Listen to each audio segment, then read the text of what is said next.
Salam alaikum. Bonjour à toutes et à tous. Je suis l'enseignant Hassanuddin Bouzba, docteur en génie biomédical. Je suis affilié au département d'électronique de l'Université de Mansouri Constantine I en tant qu'enseignant-chercheur MAB. Cette présentation est une description du module mesures électroniques et électroniques dont je suis responsable.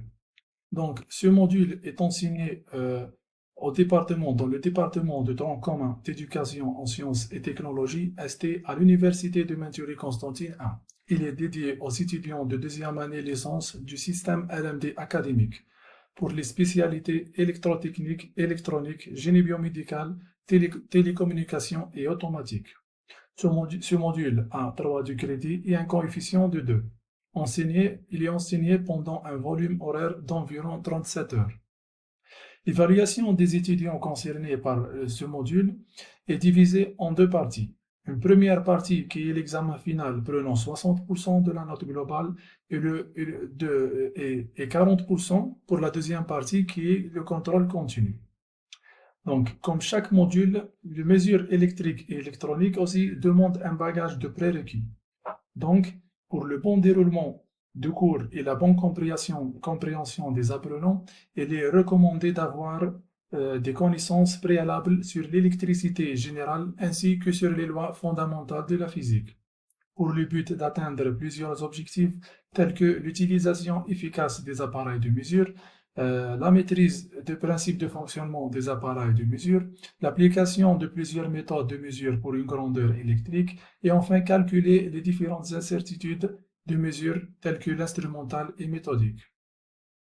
Ces visées d'apprentissage sont atteintes via une structure particulière de contenu qui est divisée en trois unités d'apprentissage, c'est-à-dire 3 chapitres. Donc le premier chapitre est intitulé Mesure, grandeur et incertitude. Il est programmé pour environ 4 semaines. Donc la deuxième est sur les méthodes de mesure qui durent environ 5 semaines. Et le dernier chapitre qui est consacré aux appareils de mesure et prendra environ 3 semaines. Parlerons maintenant d'une manière un peu plus détaillée sur le contenu. Donc, pour le chapitre 1 qui est mesure, grandeur et incertitude, ce chapitre a pour but de familiariser avec la terminologie de domaine, établir la relation entre chaque grandeur et l'appareil utilisé dans sa mesure, connaître les différents types des erreurs et incertitudes, calculer les valeurs de ces incertitudes de mesure et enfin comprendre les méthodes générales de mesure.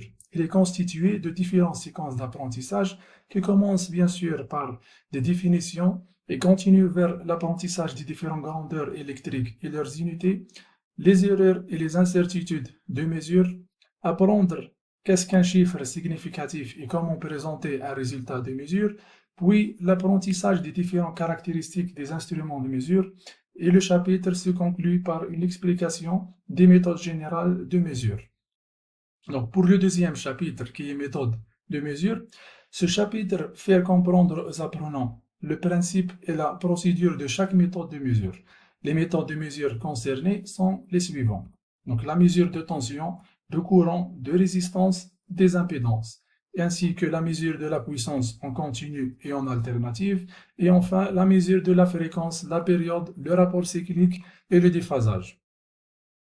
Donc à la fin de ce chapitre, les étudiants vont être capables d'appliquer la méthode adéquate à la mesure de chaque grandeur électrique, ainsi qu'effectuer le calcul de l'incertitude absolue liée à chaque méthode.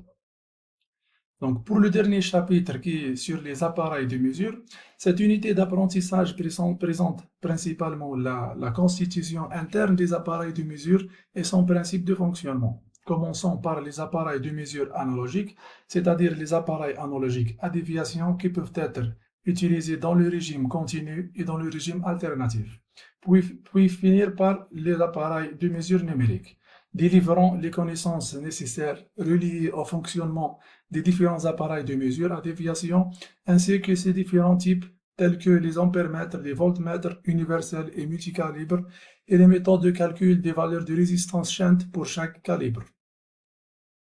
Une note très importante ici, c'est qu'à la fin de chaque unité d'apprentissage, une série des exercices d'auto-évaluation et aussi pour les évaluations formatives et sommatives sont présentés pour la perfection d'apprentissage des étudiants.